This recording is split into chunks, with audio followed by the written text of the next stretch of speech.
Está ya con nosotros Nicolás Kreplak, vía Skype, es viceministro de Salud de la provincia de Buenos Aires. Nicolás, ¿cómo le va? Aquí Daniela Ballester y Antonio Fernández Llorente, saludamos. ¿Qué tal? ¿Cómo le va? Buenas tardes. Bueno, ¿cuál es su mirada de los datos de hoy, en la provincia? Sí, bueno, estamos en una situación en la cual hay más casos. Lo que pasa es que tampoco hay que analizar el caso día a día, sino la tendencia. Y si bien está aumentando la tendencia, lo que se consiguió con el aislamiento de la fase 1, que se fue hasta este día de hoy, fue reducir la velocidad. Si nosotros no hubiéramos logrado reducir la velocidad de aumento de los casos, esto que se acuerdan que hablamos al principio de achatar la curva, sí. Cuando se viene la parte de ascenso de los casos, que se pone exponencial y se pone muy vertical, lo que logramos hacer es que aumenta, pero despacito. Eso nos permitió gestionar el sistema de salud hasta el momento de hoy con un 57% de ocupación en las camas de terapia intensiva de adultos, ¿no? que es el eslabón más crítico. Viceministro, y a partir de ahora, en la provincia de Buenos Aires concretamente, sé que se va a hablar con los intendentes, ¿no? Y según el caso, pues la situación es diferente en todos los municipios, pero lo que usted imagina es una apertura ya similar en esos municipios que donde todavía no están en esta situación, ¿no? ¿Imagina una apertura similar a la de la ciudad de Buenos Aires? No sé exactamente cómo es que se va a aplicar en la ciudad de Buenos Aires. Lo que nosotros vamos a hacer en la provincia es algo muy cuidadoso. Nosotros hemos conseguido con estos días de aislamiento, de alguna manera domar el ascenso de la curva. Entonces, lo queremos sostener, no queremos que nadie piense, que la comunidad, que la sociedad, que nadie piense que se trata de que se acabó la cuarentena o el aislamiento social preventivo obligatorio, para nada. Lo que sí se va a permitir es que paulatinamente, con cuidado, con protocolo, en coordinación, vuelvan a hacerse algunas actividades. Empezamos por lo industrial, los manufactureros, pero volver con algunas actividades, el desarrollo de la comunidad, pero siempre con el máximo cuidado, intentando que esto impacte lo menos posible en el traslado de las personas de un lugar a otro y nos contagios. Claro.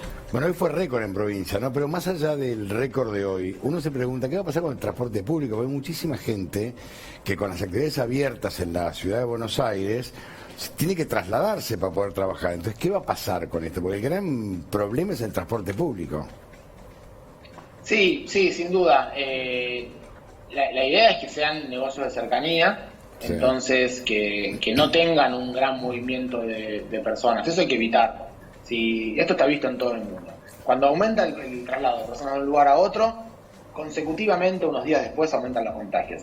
Y nosotros estamos en un momento de máxima cantidad de contagios. Si bien se logró evitar que el pico que tenemos ahora sea un 50 o un 60% superior, que era lo que estaba proyectado, eso no quiere decir que no pueda volver a pasar, que aumente la velocidad de contagios, o que lo que tenemos ahora es un descenso, para nada. Entonces, no podemos permitirnos un intercambio muy grande de personas de un lugar a otro. Entonces, el transporte público tiene que estar muy controlado y tiene que viajar solamente los esenciales.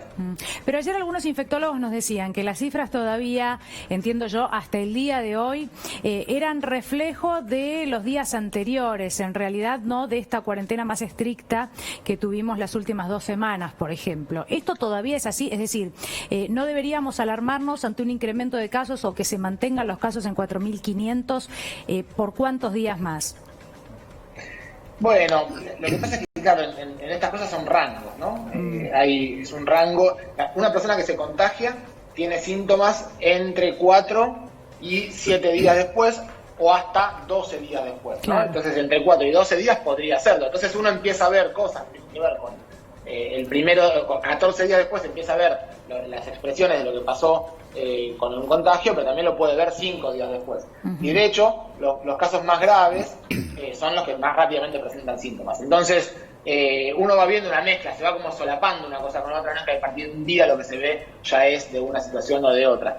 Entonces, si hoy empezamos a ver un poco de ascenso de los casos, puede tener que ver con que hubo efectivamente más movimiento aún en fase 1 en la segunda semana que en la primera semana. Y la primera semana sí tuvo un efecto mucho más fuerte respecto a la reducción de la movilidad. Lo que tenemos que lograr evitar es que esto que se empieza a vivir ahora con un poco más de actividades permitidas se exprese rápidamente en más movimiento y en más cantidad de contagios. Y eso depende de que todos trabajemos en respetar mucho los protocolos. Por supuesto que nosotros del sistema de salud aportamos nuestra parte con el seguimiento de contactos, con la búsqueda activa, con los trabajos territoriales, aportamos lo nuestro para ir mitigando, pero no alcanza, es necesario el compromiso de todos y de todas. A juicio suyo, viceministro, ¿qué primó más, el hartazgo social, el tema económico o el aplanamiento de la curva? ¿O es un combo?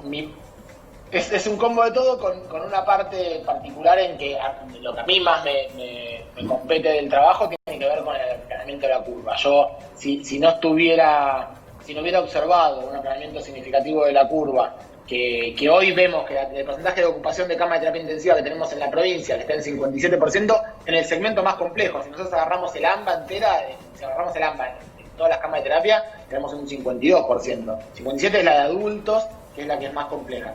Si eso no lo hubiéramos visto que se sostenía estable, hubiéramos sido mucho más, hubiéramos trabajado mucho más para prolongar el periodo de aislamiento. Como vimos que eso se mantiene estable y que trabajamos con muchas otras alternativas que nos pueden permitir administrar esto, y hay 120 días de aislamiento, un hartazgo de mucha parte de la población. De una parte, porque también hay un porcentaje muy grande de la población que todo el tiempo está pidiendo que nos cuidemos, que sigamos aislados. Es una cosa que nos pasa a todos, ¿no? Sí, pero también hay una parte de la población que está hablando mucho, no hablo de los anti-cuarentena, sino hay un grupo enorme que está hablando de temas económicos, muy complicados, mucho de la clase media, aquel que sea changas, que también está complicado, y también hay un hartazgo, 120 días encerrado, muchísima gente está como harta. Sí, se mezclan cosas, ¿no? Ya no es solo lo sanitario y lo económico que se hablaba al principio, empieza a haber cuestiones emocionales, sociales, temas que quedaron pendientes que hay que resolver de la vida de las personas, que son muy importantes y que se prolongan mucho tiempo. Sin duda es un mix de todos y probablemente todos tengamos ganas de que esto termine y también mucha preocupación y temor y no querer salir. Pero bueno, con lo que venimos desarrollando, el crecimiento que el sistema de salud viene desarrollando, o en la sociedad en general, yo digo especialmente la parte de salud, de cómo hacer para vigilar mejor, para diagnosticar mejor, para hacer mejor seguimiento, nos puede ayudar a trabajar en morigerar algunos de los efectos del movimiento. Pero como tenemos indicadores, también nos permite poder monitorear lo que sucede. Y si muy rápidamente vemos que cambia la pendiente de la curva y empiezan a aumentar los contagios, iremos rápidamente a proponer volver para atrás. Por eso el gobernador planteó que lo que se inaugura no es una flexibilización, sino lo que se inaugura es un periodo de cuarentenas intermitentes. Kreplak, respecto de los testeos y sobre todo en lo que es Gran Buenos Aires y provincia de Buenos Aires y teniendo en cuenta la cantidad de casos, ¿no?, que es bastante importante en los últimos días, ¿de qué manera se va a trabajar? Si se siguen intentando aumentar la cantidad de testeos y también qué pasa con los contactos cercanos, porque sabemos que en el Gran Buenos Aires es muy difícil aislar a los contactos cercanos de cada persona infectada por las dimensiones, lo mismo que en la ciudad, y además son cada vez más también esos contactos estrechos, ¿no? Tal cual. Hicimos varias cosas para eso. Primero, la capacidad de testeo en la provincia aumentó muchísimo. Tenemos una capacidad de 5.500 PCR por día en el día de la fecha y estamos la semana que viene inaugurando varios centros de diagnóstico nuevo. La semana que viene vamos a llegar fácilmente a los 6.000 por día. Lo que muchas veces sucede incluso es que ni siquiera tenemos tantos pacientes sospechosos para hisopar como la capacidad de respuesta que tenemos. Es decir, ahora hemos llegado a una capacidad de respuesta fuerte, es un esfuerzo muy grande de gestión. Pero a eso se le agrega todo un sistema de búsqueda de contactos estrechos que hemos desarrollado en toda la provincia de Buenos Aires con articulación de las universidades, del Ministerio de la provincia y los municipios, que nos permiten llamar a 50.000 personas por teléfono por día. Y es muy importante llamarlas por teléfono. Para eso necesitamos que nos digan cada persona sospechosa que tiene los síntomas, que nos cuente con quién estuvo, y para poder llamarlas y recomendarles que se queden en su casa, claro, hacer un seguimiento y si aparecen síntomas en alguno de ellos, rápidamente poder intentar hacer el diagnóstico. Y además la otra parte que mencionás, que es el aislamiento, se desarrollaron ya en la provincia, tenemos 13.000 camas de aislamiento extrahospitalario, que nos permite, por un lado, derivar a los pacientes que teníamos hasta este momento en los hospitales, leves o asintomáticos, a estos lugares, y por otro lado, aislar personas de las comunidades que se sienten bien y que están en la casa, pero en la casa pueden contagiar o a otros vecinos o a su propia familia. ¿Y ocupadas en qué porcentaje, en qué porcentaje ocupadas esas 13.000? Ah, muy baja todavía. Es baja.